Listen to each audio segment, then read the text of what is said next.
अगर तुम्हारी सुबह तुम्हारे कंट्रोल में नहीं है तो तुम्हारी लाइफ भी तुम्हारे कंट्रोल में नहीं है। तुम खुद को लाख बार समझाओ, मोटिवेशनल वीडियोस देखो, रूटीन सेव करो, लेकिन अगर अलार्म बजने के बाद भी तुम बिस्तर में पड़े रहते हो और उठते ही फोन पकड़ लेते हो तो तुम हर दिन खुद को एवरेज बनने की ट्रेनिंग दे रहे हो। याद रखो, जिंदगी एक दिन में खराब नहीं होती, वो हर सुबह थोड़ा थोड़ा करके फिसलती जाती है। और सबसे बुरी बात, ज्यादातर लोगों को ये बात पता भी नहीं होती। सच तो ये है कि ज्यादातर लोग फेल इसलिए नहीं होते क्योंकि वो वीक है, बल्कि इसलिए क्योंकि उनकी मॉर्निंग रूटीन वीक होती है। मैं तुम्हें 5 ऐसी मॉर्निंग हैबिट्स बताऊंगा जो तुम्हारे फोकस, कॉन्फिडेंस और सेल्फ रिस्पेक्ट को पूरी तरह रीसेट कर देंगी और पूरे दिन को तुम्हारे कंट्रोल में ले आएंगी। लेकिन ध्यान से सुनो, 5th वाली सबसे ज्यादा इंपॉर्टेंट है, इसलिए उसे बिल्कुल भी मिस मत करना। नंबर 1, एक ही टाइम पर उठो। एक फिक्स्ड वेकअप टाइम बनाओ और उसे अपना नियम बना लो, ऑप्शन नहीं। हर रोज उसी टाइम पर उठो। मैटर नहीं करता कि तुम लेट सोए हो, मैटर नहीं करता कि तुम थके हुए हो। अलार्म बजा और तुम उठ गए, बस। कोई सोचने का टाइम नहीं, कोई स्नूज नहीं, क्योंकि जिस पल तुम स्नूज दबाते हो उसी पल तुम अपने दिमाग को सिखाते हो कि डिसिप्लिन ऑप्शनल है और दिमाग पैटर्न बहुत जल्दी सीखता है। अगर तुम बार बार खुद को परमिशन देते हो तो धीरे धीरे तुम्हारा ब्रेन हर मुश्किल काम से बचने की आदत बना लेता है। लेकिन जब तुम रोज एक ही टाइम पर उठते हो, तुम्हारी बॉडी उसी हिसाब से एडजस्ट हो जाती है। रात को नींद जल्दी आने लगती है और तुम्हारा सर्केडियन रिदम खुद रीसेट होने लगता है। एक बड़ी गलती जो लोग करते हैं वो रात को ठीक करने की कोशिश करते हैं, लेकिन असली कंट्रोल रात से नहीं, सुबह से शुरू होता है। अपना वेकअप टाइम फिक्स करो, सुबह को कंट्रोल करो और देखना धीरे धीरे तुम्हारी पूरी लाइफ उसी रिदम में आ जाएगी। क्योंकि सच्चाई यही है कि डिसिप्लिन की शुरुआत अलार्म बजने के बाद के पहले 10 सेकंड में होती है। पास में चंद्रगुप्त बैठा था, शांत लेकिन उलझा हुआ। चाणक्य ने पूछा, क्या सोच रहे हो पुत्र? चंद्रगुप्त बोला, गुरुदेव, क्या हर बात दिल में रखना ठीक होता है? कभी कभी लगता है अगर सब कुछ कह दूं तो हल्का हो जाऊंगा। आचार्य मुस्कुराए और बोले, पुत्र, यही सोच सबसे बड़ा धोखा है। यह संसार उन लोगों को सबसे ज्यादा तोड़ता है जो दिल साफ रखते हैं पर जुबान ढीली, जो हर बात, हर भावना, हर योजना, हर दुख बिना सोचे सामने वाले को बता देते हैं। याद रखो, जैसे एक तिजोरी में धन बंद रहता है, वैसे ही कुछ बातें दिल में रखना ही समझदारी होती है, तो जीवन धन्य हो जाता है। बोलना हर किसी के बस की बात होती है, लेकिन चुप रहना एक कला है, और जो इस कला में माहिर हो जाए, दुनिया उसका कुछ नहीं बिगाड़ सकती। आचार्य ने गहरी सांस लेते हुए कहा, आज मैं तुम्हें वो 7 बातें बताऊंगा जो चाहे कोई कितना भी अपना लगे, उन्हें कभी किसी से नहीं बताना चाहिए, क्योंकि अगर ये बातें बाहर आ गई तो दुनिया तुम्हें तुम्हारे ही शब्दों से हराएगी।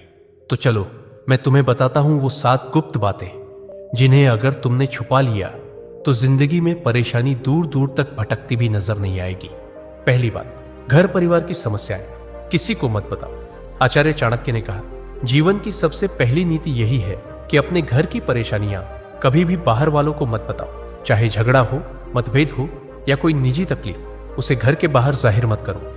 एक बार एक शिष्य रोता हुआ आया और बोला, गुरुदेव, मेरे घर में झगड़ा हुआ। पिताजी मां पर चिल्ला रहे थे और भाई गुस्से में घर छोड़ गया। मैंने ये बात अपने दोस्तों को बता दी। चाणक्य ने गंभीर स्वर में कहा, पुत्र, जब तुम अपने घर की दरारें बाहर दिखाते हो तो लोग उन्हें जोड़ने नहीं और अधिक फाड़ने लगते हैं। लोग करुणा नहीं, कथा चाहते हैं। फिर उन्होंने एक कहानी सुनाई। एक गांव में 2 भाई रोज झगड़ते थे। एक दिन बड़े भाई ने पंचायत में छोटे भाई की बुराई कर दी। नतीजा, पूरे परिवार की इज्जत गिर गई। लोग बच्चों से दूरी बनाने लगे। घर की बात बाहर निकली नहीं कि संबंधों की मर्यादा भस्म हो जाती है, विश्वास चकनाचूर होता है और लोग तुम्हारे दुख को शस्त्र बना लेते हैं। चाणक्य बोले, घर का झगड़ा अगर बाहर गया तो वह घर की नींव डगमगा देता है। संबंध यदि बाहरी दृष्टि में आए तो उनका मान मिट जाता है।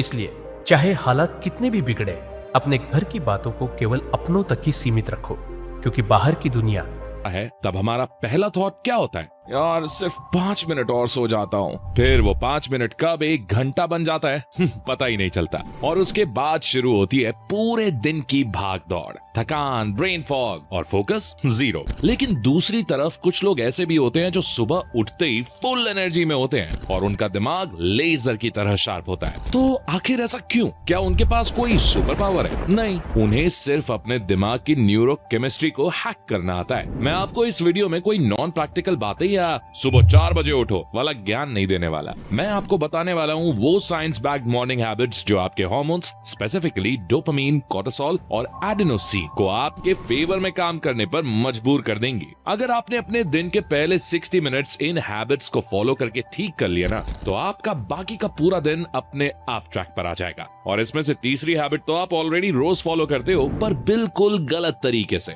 और वही आपकी आधी एनर्जी को ड्रेन कर रहा है। तो चलिए बिना टाइम वेस्ट किए सीधा पहली हैबिट पर आते हैं।